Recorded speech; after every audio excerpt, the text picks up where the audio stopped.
நீங்க எப்பாவது பூக்களை சுற்றி வர்ற ஒரு சாதாரண வண்ட உற்று பார்த்திருக்கீங்களா?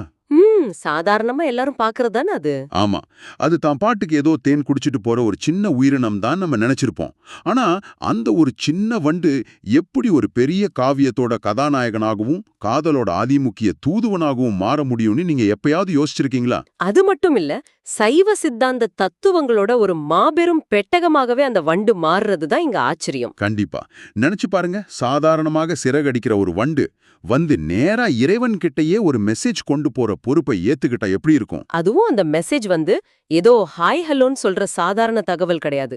பக்தி, காதல், அப்புறம் ஆழமான இலக்கண நுணுக்கங்கள்னு ஒரு மனித வாழ்வோட ஒட்டுமொத்த சாரத்தையுமே சுமந்துட்டு போற ஒரு மிகச்செறிவான செய்தி அது. அதத்தான் நாம இன்னைக்கு ஆழமா விவாதிக்க போறோம். இந்த உரையாடல்ல நாம எடுத்துக்கிட்டு இருக்கிற விஷயம் கச்சி ஆனந்த ருத்ரேசர் வண்டுபிடு தூது அப்படிங்கிற ஒரு பழமையான தமிழ் இலக்கியத்தோட மிக விரிவான முகவுரைய பத்தி தான். முகவுரைனா வெறும் இன்ட்ரோடக்ஷன் மட்டும் இல்லைங்க. சரியா சொன்னீங்க. நீங்க கேட்கலாம், ஒரு பழைய புக்கோட முன்னுரையில அப்படி என்ன பெரிய சுவாரஸ்யம் இருக்க போகுதுன்னு. ஆனா ஊவே சாமிநாதையர் மற்றும் அவரோட மகன் எழுதின இந்த முகவுரை ஒரு சாதாரண அறிமுகம் கிடையாது. ஆமா, ஒரு இலக்கியம் எப்படி படைக்கப்படுது, அதுல ஒரு கவிஞரோட மூளை எப்படி வேலை செய்துன்னு சொல்ற ஒரு ஆவணம் இது. அது மட்டும் இல்லாம கான வெள்ளத்துல கரையான் அரிச்சு அழியவிருந்த ஒரு பொக்கிஷம் எப்படி ஒரு மாபெரும் போராட்டத்துக்கு பிறகு மீட்கப்பட்டுச்சு அப்படிங்கிற ஒரு த்ரில்லிங்கான வரலாற்று ஆவணம்னு தான் இதை நான் சொல்லுவேன். உண்மையாவே இது ஒரு ஆவண புதையல் தாங்க. ஏன்னா ஒரு இலக்கியத்தை படிக்கும்போது நம்ம பல நேரங்கள்ல அதை எழுதின கவிஞரை மட்டும்தான் கொண்டாடுறோம். ஆனா இந்த முகவுரையை நீங்க படிக்கும்போது 3 பேரோட உழைப்பு தெரியுது இல்லையா? எக்ஸாக்ட்லி, நூலாசிரியர், அதுக்கு பொருள் சொல்ற உரையாசிரியர், அப்புறம் அதை தேடி புடிச்சு அச்சிடுற பதிப்பாசிரியர்னு 3 வேற வேற மேதைகளோட உழைப்பு எப்படி ஒன்னு சேருதுன்னு உங்களுக்கு ரொம்ப தெளிவா புரியும். சரி, இந்த வண்டோட தூது பயணத்துக்குள்ள போறதுக்கு முன்னாடி எனக்கு ஒரு அடிப்படையான கேள்வி இருக்கு. இதை கேட்கறவங்களுக்கும் இந்த கேள்வி கண்டிப்பா வரும். சொல்லுங்க, என்ன கேள்வி அது? இப்போ நாம நம்ம அன்பையோ காதலையோ சொல்லணும்னா ஒரு வாட்ஸ்அப்லயோ இமெயிலையோ ஒரு மெசேஜை தட்டி விட்டுட்டு அடுத்த செகண்ட் ரிப்ளைக்கு வெயிட் பண்றோம். ஆனா அந்த கால இலக்கியங்கள்ல இந்த தூது அப்படிங்கிற கான்செப்ட் எப்படி வேலை செய்யுது? அது ஒரு நல்ல ஒப்பீடு. அதிலும் குறிப்பா காதல் தூதுனா ஒரு அன்னப்பறவை, கிளி இல்லனா ஒரு அழகான தென்றல் காற்று அனுப்புறதானே கவித்துவமா இருக்கும். அதை விட்டுட்டு கொற்ற இயல்புடைய ஒரு வண்ட ஒரு தலைவி தூதா தேர்ந்தெடுக்கணும். இது கொஞ்சம் முரண்பாடா தெரியலையா? இது ரொம்பவே முக்கியமான ஒரு லாஜிக்கான கேள்விங்க. இத புரிஞ்சுக்க நாம தூது இலக்கியத்தோட அடிப்படை இலக்கணத்தையும் அந்த கவிஞரோட உளவியலையும் கொஞ்சம் சேர்த்து பார்க்கணும். ஓ, இதுல சைக்காலஜி வேற இருக்கா? ஆமாங்க. முதல்ல வந்து தமிழ் மொழிக்குரிய பிரபந்தங்கள் மொத்தம் 96 வகைப்படும். அதுல இந்த தூது அப்படிங்கறதும் ஒண்ணு. சரி. தூதுனா சும்மா ஒரு லெட்டரை கொடுத்துட்டு வர்றது கிடையாது. தலைவன் இல்ல தலைவி 2 பேர்ல யாராவது ஒருவர் மற்றவர் மேல இருக்கிற காதலை வெளிப்படுத்தி அந்த காதலுக்கு சம்மதம் தெரிவிக்கிற அறிகுறியா ஒரு மாலைய அடையாள பொருளா வாங்கிட்டு வர சொல்லி அனுப்புறது தான் தூது. ஓஹோ, அப்போ சம்மதத்தோட அடையாளமா ஏதோ ஒரு பொருள் கண்டிப்பா கைக்கு வரணும். சரி, ஆனா அந்த வண்டு அங்கதாங்க கவித்துவமும் இலக்கணமும் கைகோர்க்குது. நீங்க கேட்டீங்க இல்லையா, கொற்ற வண்டை ஏன் அனுப்பணும்னு. ஒரு கிளிக்கு வந்து ரொம்ப அழகா பேச தெரியும், அது உண்மைதான். ஆனா ஒரு வண்டோட இயல்ப நீங்க கொஞ்சம் கவனிச்சு பாருங்க. ம், அது ஒரு பூவ மேலோட்டமா தொட்டுட்டு போறது கிடையாது. பூவோட மிக ஆழமான பகுதிக்குள்ள போய் அதோட ரகசியங்களை அறியறது வண்டு மட்டும்தான். அட ஆமா. அது மட்டும் இல்லாம அது அப்படி ரீங்காரமிடுறது வந்து காதலர்களோட ரகசிய கிசுகிசுப்பு மாதிரியே இருக்கும். இந்த நெருக்கமான ஒரு அந்தரங்கமான தன்மைனாலதான் வண்டு ஒரு சிறந்த காதலோட தூதுவனாக மாறுது. வாவ், அது ரொம்ப அழகான கவித்துவமான ஒரு விளக்கம். அதாவது பூக்களோட ரகசியங்களை அறிஞ்ச வண்டு தலைவியோட ரகசியத்தையும் இறைவன்கிட்ட ரொம்ப சரியா கொண்டு சேர்க்கும்னு கவிஞர் நினைக்கிறாரு. சரியா புடிச்சிங்க. அதோட மட்டும் இல்லாம இது ஏதோ கவிஞர் தான் இஷ்டத்துக்கு பண்ண தன்னிச்சையான கற்பனை மட்டுமே கிடையாது. வேற என்ன காரணம் இருக்கு? இது இலக்கண விதிகளுக்கும் உட்பட்டது தாங்க. அதாவது பிரபந்த திரட்டு அப்படிங்கிற ஒரு இலக்கண நூல்லையும் இலக்கண விளக்கம் நூலோட 874ஆம் சூத்திரத்திலையும் தூது அனுப்புறதுக்கான 10 வகையான பொருட்கள் ரொம்ப தெளிவா வரையறுக்கப்பட்டிருக்கு. ஓ, லிஸ்ட் போட்டே வச்சிருக்காங்களா? என்னென்ன பொருட்கள் அது? ஆமா, அன்னம், கிளி, குயில், தமிழ், தென்றல், நெஞ்சு, பாங்கி, புறவு, பூவை, பொன், மேகம் பல தூது பொருட்கள் இருந்தாலும் வண்டு தூது அனுப்புறதுக்கும் தனி இலக்கணமும் மரபும் நம்ம தமிழ்ல இருக்கு. செம. இன்னொரு முக்கியமான விஷயம் என்னன்னா, இந்த தூது இலக்கியங்கள் எல்லாமே கலிவெண்பா அப்படிங்கிற பாவகையால தான் இயற்றப்படும். ஒரு நிமிஷம். கேட்பவர்களுக்கு இந்த கலிவெண்பானா என்னன்னு ஒரு சின்ன விளக்கம் கொடுத்துடலாமே. ஏன்னா நாம சாதாரணமா பார்க்குற பாட்டெல்லாம் 4 வரிகள்ல முடிஞ்சிரும். ஆனா கலிவெண்பா அப்படி இல்லையே. ரொம்ப சரியான கேள்வி. கலிவெண்பா அப்படிங்கிறது ஒரு செயின் தொடர் மாதிரியான யாப்பு வடிவம். அதாவது செயின் மாதிரி லிங்க் ஆயிட்டே போகுமா? ஆமாங்க. மத்த பாட்டுங்க மாதிரி சில வரிகள்ல முற்று பெறாம, நீங்க சொல்ல வர்ற மெசேஜ் எவ்வளவு பெரியதா இருந்தாலும் சரி, அத ஒரு தொடர்ச்சியான ஓட்டமா, ஒரு நதி மாதிரி எந்த தடையும் இல்லாம சொல்லிக்கிட்டே போலாம். ஓஹோ. ரொம்ப தூரம் பயணிச்சு ஒரு பெரிய செய்திய சொல்ல வேண்டிய தூது இலக்கியத்துக்கு இந்த கலிவெண்பா வடிவம் தான் மிக சரியான ஒரு வாகனமா அமையுது. ஆஹா, அப்போ ஒரு நீண்ட பயணத்துக்கு தேவையான ஒரு நீண்ட சங்கிலி தொடர். சூப்பர். சரி, இப்போ இந்த வண்டு யாருக்கு தூது போகுது? காஞ்சிபுரத்துல இருக்கிற இறைவன் நம்ம ஸ்டார்டிங்ல பார்த்தோம்.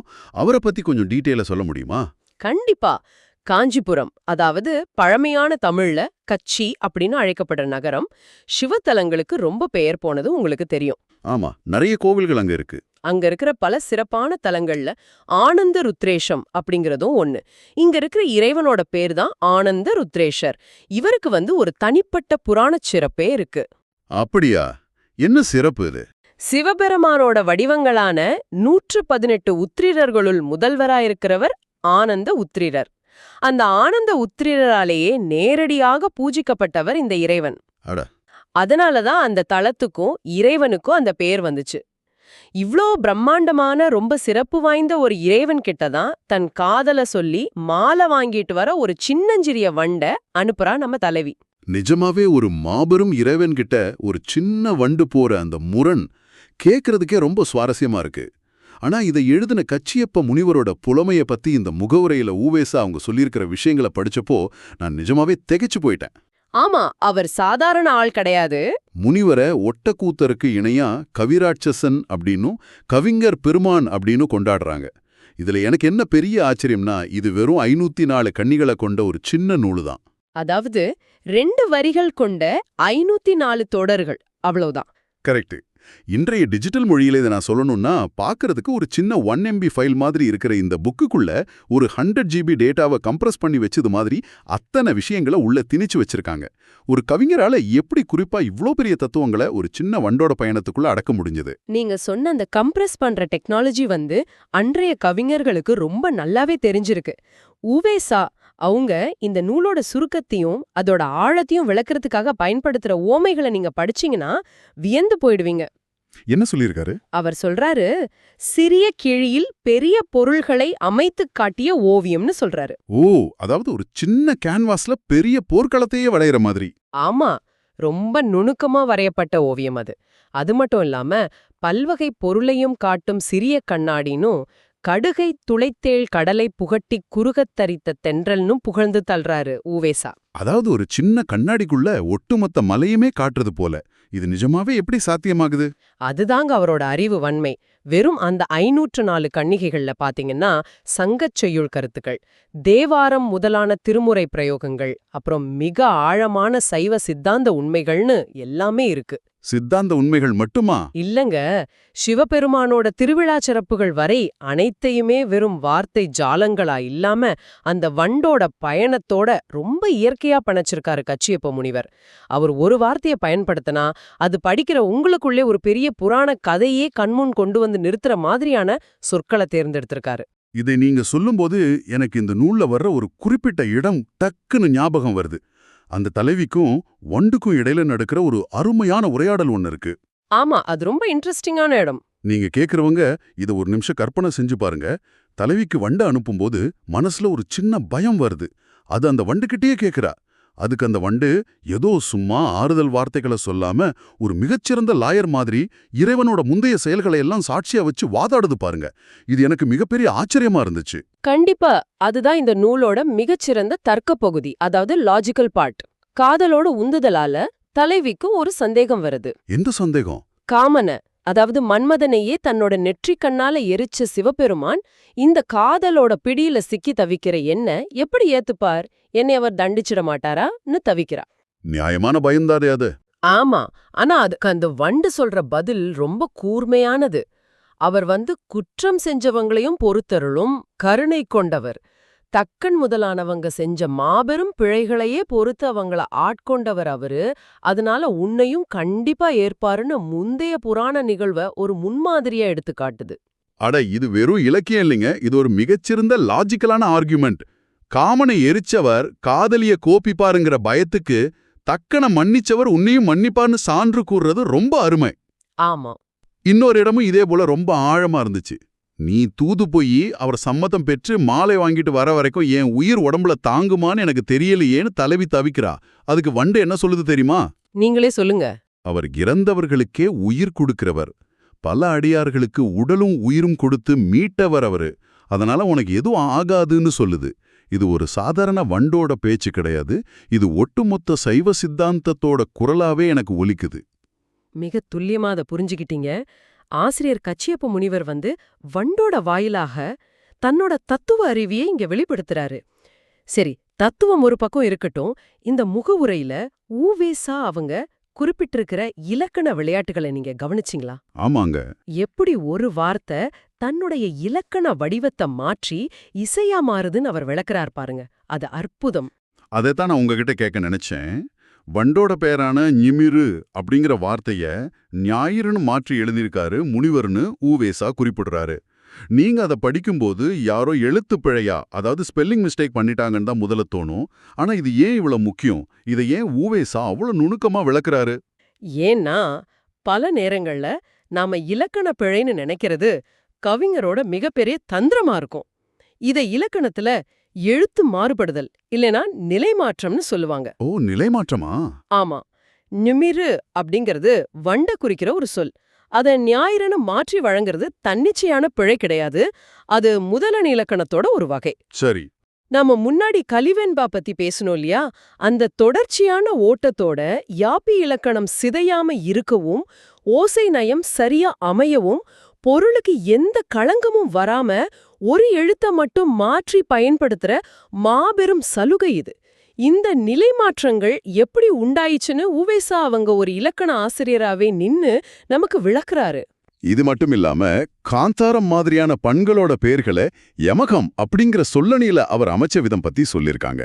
கேட்பவர்களுக்கு இந்த யமகம்னா என்னன்னு நம்ம கண்டிப்பா சொல்லியாகணும். சொல்லுங்க. இதை நான் எப்படி சொல்லுவேன்னா, இது ஒரு விதமான ஆடிட்டரி இல்யூஷன் சொல்லுவேன். அதாவது ஒரே சொல் திரும்ப திரும்ப வரும், ஆனா அது ஒவ்வொரு முறையும் முற்றிலும் மாறுபட்ட ஒரு பொருளை தரும். நீங்க இதை படிக்கும்போது உங்க மூளை ஒரு நொடி குழம்பி பிறகு தெளிவடையும். ஆமாங்க, அது ஒரு மிகச்சிறந்த சொல் விளையாட்டு. அதோடு மட்டும் இல்லாம ஒற்றிப்பு, கதுவிய, கலவி, சஞ்சாரகம்னு பல தனித்துவமான சொற்களை அவர் பயன்படுத்தியிருக்காரு. எந்த இடத்துல எந்த சொல்ல பயன்படுத்தினா அந்த சுவை கூடும்னு தெரிஞ்சு தன் பேராற்றலை வெளிப்படுத்தியிருக்காரு முனிவர். ஆமா, வார்த்தைகளோட தேர்வு ரொம்ப முக்கியம். அதுபோல குறிஞ்சி, அதாவது மலையும் மலை சார்ந்த இடமும் அங்க தலைவனோட வருகைக்காக காத்திருத்தல். அப்புறம் பாலை, சுரமோ சுரம் சார்ந்த இடமோ பிரிவின் துயர். இந்த அகப்பொருள் திணைகளோட குணங்களை வண்டோட பயணத்தோட ரொம்ப அழகா ஒன்றிணைச்சு பாடியிருக்காரு. வாவ், சரி.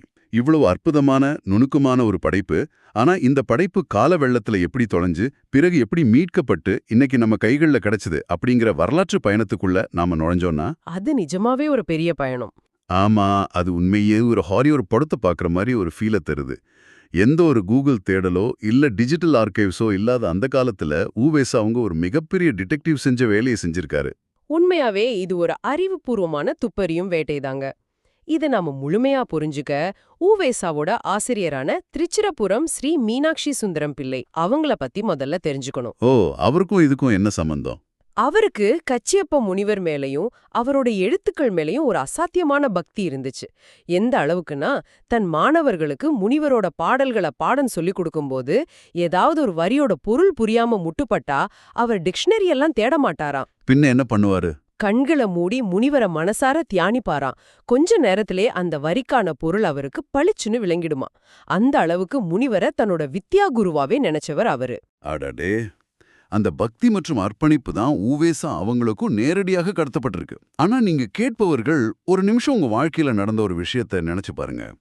ஒரு 2 இல்ல 3 வருஷத்துக்கு முன்னாடி ஒரு மளிகை கடையில வாங்கின பில்ல படிக்க எப்போதாவது முயற்சி செஞ்சிருக்கீங்களா? பல நேரங்கள்ல எழுத்துகள் முழுமையா அழிஞ்சு போயிருக்கும். அப்படி என்றால் எந்தவித பாதுகாப்பும் இல்லாம பல நூற்றாண்டுகளுக்கு முன்னாடி எழுதப்பட்ட கரையான் அரிச்ச ஒரு பனை ஓலையை படிக்கிறது எவ்வளவு கஷ்டம்னு நினைச்சு பாருங்க. அது ஒரு இமாலய டாஸ்க். ஆமா. உவேசாவுக்கு கிடைச்ச முதல் பிரதி எப்படி இருந்துச்சு தெரியுமா? அவர் சென்னை வந்திருந்தப்போ காஞ்சிபுரம் சபாபதி முதலியார்கிட்ட ஒரு பிரதிய பார்த்து நகல் எடுக்கிறாரு. ஆனா அதுல தொடர்ச்சியா எதுவுமே இல்ல. ரொம்ப சிதைஞ்சு போயிருந்துச்சா? ஆமா. தீதிரண்டு புத்திபூர்வம் அபுத்திபூர்வம் ஈட்டம் சகுனம் இப்படி ஏதோ ஒன்னோடு ஒன்னு தொடர்பில்லாத உதிரியான வார்த்தைகள் தான் அதுல தெரிஞ்சிருக்கு. மீதி எல்லாமே சிதைஞ்சு போயிருந்துச்சு. இதை வச்சுக்கிட்டு அவர் என்ன செஞ்சிருக்க முடியும்? வேறொரு ஆளா இருந்தா அவ்வளவுதான், இந்த நூல் செதஞ்சிடுச்சு, இது கிடைக்காதுன்னு சொல்லி அதை அப்படியே குப்பையில போட்டிருப்பாங்க. ஆனா அங்கதாங்க உவேசாவோட அயராத உழைப்பு தொடங்குது. அவர் விடுறதா இல்ல இல்லையா? ஆமா, சிதந்த ஒரு பிரதியை வச்சுக்கிட்டு அவரால நிம்மதியா தூங்க முடியல. எப்படியாவது இந்த நூலை பிழையின்றி முழுமையா மீட்டெடுத்து வெளியிடணும்னு முடிவு செய்றாரு. அதுக்காக அவர் ஒரு ஊர்ல உள்ள பிரதியை மட்டும் நம்பி இருக்கல, 5 வெவ்வேறு மூலப்பிரதிகளை தேடி பிடிக்கிறாரு. 5 பிரதிகளா? அந்த பேர்களை படிக்கும்போதே அவர் தமிழ்நாட்டோட எந்த மூலைக்கெல்லாம் பயணம் செஞ்சிருக்காருன்னு அவங்க நல்லா புரியுது. ஆமாங்க, திருவாவடுதுறை ஆதீனத்திலிருந்த ஒரு ஏட்டுச்சுவடி, தன் ஆசிரியர் மீனாட்சி சுந்தரம் பிள்ளை அவங்க கைப்பட எழுதின ஒரு காகித பிரதி, மதுரை ராமசாமி பிள்ளை வச்சிருந்த காகித பிரதி, அப்புறம் காஞ்சிபுரம் தெய்வசிகாமணி முதலியார் மற்றும் கங்காதர முதலியார் ஆகியோரோட ஏட்டு பிரதிகள்னு இந்த 5ஐயும் அவர் ஊரூரா போய் சேகரிக்கிறாரு. இந்த 5 பிரதிகளையும் வச்சு அவர் செஞ்ச வேலை தான் ஒரு மிகப்பெரிய ஜிக்ஸா பஸல சேர்க்கிற மாதிரியான வேலை. கண்டிப்பா. ஒரு ஊர்ல கிடைச்ச ஏட்டுல இடது ஓரம் கரையானால அரிக்கப்பட்டிருக்கும், இன்னொரு ஊர்ல கிடைச்ச ஏட்டுல வலது ஓரம் உடைஞ்சிருக்கும். இது அனைத்தையும் பக்கத்துல வச்சு ஒப்பிட்டு பல 100 மைல்கள் பயணம் செஞ்ச ஒரு முழு வரியா அவர் கண்டுபிடிக்கிறாரு. ரொம்ப பொறுமை தேவைப்படும் இதுக்கு. அது மட்டும் இல்லாம தன் ஆராய்ச்சிக்கு உறுதுணையா பெரிய புராணம், கந்த புராணம், பழைய காஞ்சி புராணம்னு பல பழமையான நூல்களையும் தேடி போய் ஒப்பிட்டு பார்த்திருக்காரு. முகவுரையில கச்சியப்ப முனிவர் எழுதின வேறு 11 நூல்களையும், அதாவது விநாயக புராணம், திருத்தணிகை புராணம், காஞ்சி புராணம் 2ஆம் காண்டம்னு அனைத்தையுமே அவரு பட்டியலிட்டிருக்காரு. இதுதாங்க உவேசா அவங்களோட தனித்துவமான பதிப்பு முறை. ஒரு நூலை மட்டும் அப்படியே அச்சிட்டு வெளியிடுறது அவர் நோக்கம் கிடையாது. வேற என்ன நோக்கம்? ஒரு நூலை படிக்கிற உங்களுக்கு அந்த நூலோட ஆசிரியர் யாரு, அவர் வாழ்ந்த காலம் என்ன, அவர் எழுதின மத்த நூல்கள் என்ன, அந்த நூல்ல சொல்லப்பட்டிருக்க இடங்களோட வரலாற்று பின்னணி என்னன்னு முழுமையா ஒரு கலைக்களஞ்சியம் மாதிரி, அதாவது ஒரு என்சைக்ளோபீடியா மாதிரி தரணும்னு நினைச்சவர் அவரு. சரி, இவ்வளவு கஷ்டப்பட்டு ஊரூரா அலைஞ்சி மீட்டெடுக்கப்பட்ட இந்த நூல் எப்போ எப்படி முழுமையா மக்களை சென்றடைஞ்சது? இதோட பப்ளிகேஷன் ஹிஸ்டரி என்ன?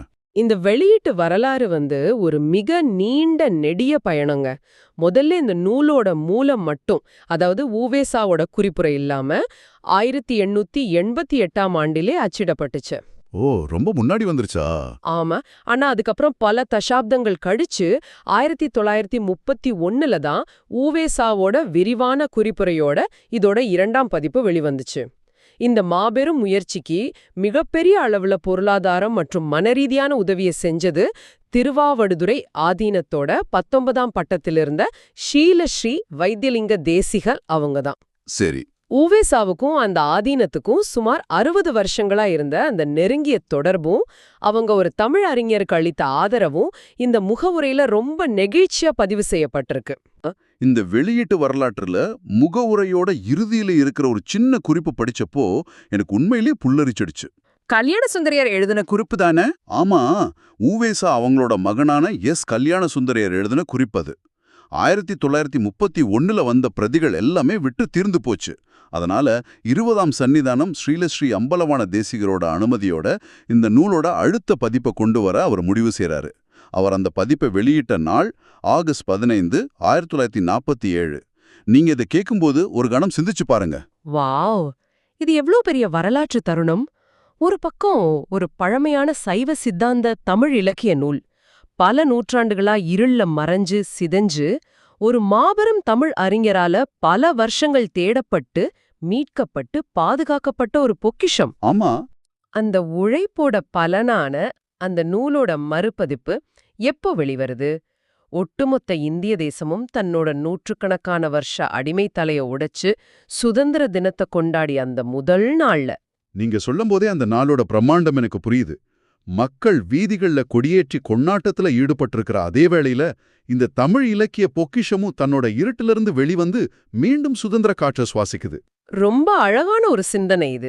இந்திய சுதந்திர தின விழாவை ஒட்டி வெளியிட்டேன்னு கல்யாண சுந்தரியர் ரொம்ப தற்செயலாக குறிப்பிட்டிருந்தாலும் இது ஒரு தேசத்தோட விடுதலையும் ஒரு மொழியோட விடுதலையும் ஒன்னா சந்திச்ச ஒரு மாபெரும் வரலாற்று புள்ளின்னு தான் நான் சொல்லுவேன். முற்றிலும் உண்மைங்க. ஒரு பழமையான மொழியோட பொக்கிஷம் ஒரு தேசத்தோட வரலாற்றுடன் எப்படி இரண்டர கலந்துள்ளது என்பதற்கான மிகச்சிறந்த சான்று இது. அறிவின் மேலேயும் மொழியின் மேலேயும் நம்ம கலாச்சாரத்தின் மேலேயும் அவங்க கொண்டிருந்த தீராத காதல் தான் இந்த சுதந்திர தருணத்தை சாத்தியமாக்கியிருக்கு. நாம இப்போ இந்த பயணத்தோட இறுதிக்கு வந்துட்டோம். இது வெறும் ஒரு வண்டுப்பூக்களுக்கிடையே நடத்துற கற்பனையான தூதுப்பயணம் மட்டும் கிடையாதுன்னு இப்போ உங்களுக்கு முழுமையா புரிஞ்சிருக்கும். கண்டிப்பா. இது கச்சியப்ப முனிவர் அப்படிங்கிற ஒரு மாபெரும் கவிஞரோட கற்பனை மற்றும் தத்துவ பயணம். சிதைஞ்சு போன ஒரு ஓலைய முழு நூலா மாத்தின ஊவேசா அவங்களோட சளைக்காத தேடல் பயணம். எல்லாவற்றுக்கும் மேலா பல நூற்றாண்டுகளை கடந்து ஒரு சுதந்திர இந்தியாவுல நம்ம சேர்ந்த ஒரு காலப்பயணம். ரொம்ப சரியா தொகுத்து சொன்னீங்க. நாம ஒரு நூலை படிக்கும்போது அந்த எழுத்துக்களுக்கு பின்னால இருக்கிற இந்த மனிதர்களோட உழைப்ப, அவங்களோட தியாகத்தை நினைவில் கொள்றது தான் உங்களுக்கு நாம செய்யற மிகப்பெரிய மரியாதை. இதெல்லாம் பேசும்போது எனக்கு ஒரு சிந்தனை தோணுது. ஒரு சின்னஞ்சிறிய வண்டு எப்படி ஒரு காவியத்தோட கதாநாயகனாகவும் தத்துவங்களோட பெட்டகமாகவும் மாற முடியும்னு நம்ம தொடக்கத்துல கேட்டோம் இல்லையா? ஆமா. பல 100 ஆண்டுகளுக்கு முன்னாடி வாழ்ந்தவங்க ஒரு சாதாரண வண்டோட பயணத்துக்குள்ள இவ்வளவு இலக்கணத்தையும் தத்துவத்தையும் ஆழமான காதலையும் பொதிஞ்சு வச்சு அதை தலைமுறைகள் தாண்டி பாதுகாத்திருக்காங்க. ஊவேசா மாதிரியானவங்க தாம் வாழ்நாளையே அர்ப்பணிச்சு அதை மீட்டெடுத்திருக்காங்க. உண்மைதான். ஆனா இன்றைய தகவல் பெருவெள்ளத்துல நொடிக்கு நொடி நாம பல மெசேஜ்களை அனுப்புறோம், பல விஷயங்களை பகிர்கிறோம். ஒரு கணம் உங்களை நீங்களே கேட்டுக்கோங்க. இன்னைக்கு நாம உருவாக்குற எந்த ஒரு மெசேஜாவது இல்ல எந்த ஒரு படைப்பாவது 100 வருஷங்கள் கழிச்சு யாரோ ஒருவரால காடு மலை தாண்டி தேடி படிக்கப்படுற அளவுக்கு இவ்வளவு ஆழமும் அர்த்தமும் உழைப்பும் கொண்டதா இருக்குமா? இந்த கேள்வியோட இன்றைய உரையாடலை நம்ம நிறைவு செய்வோம். மீண்டும் ஒரு சிறப்பான ஆழமான தேடலோடு உங்களை சந்திக்கிறோம்.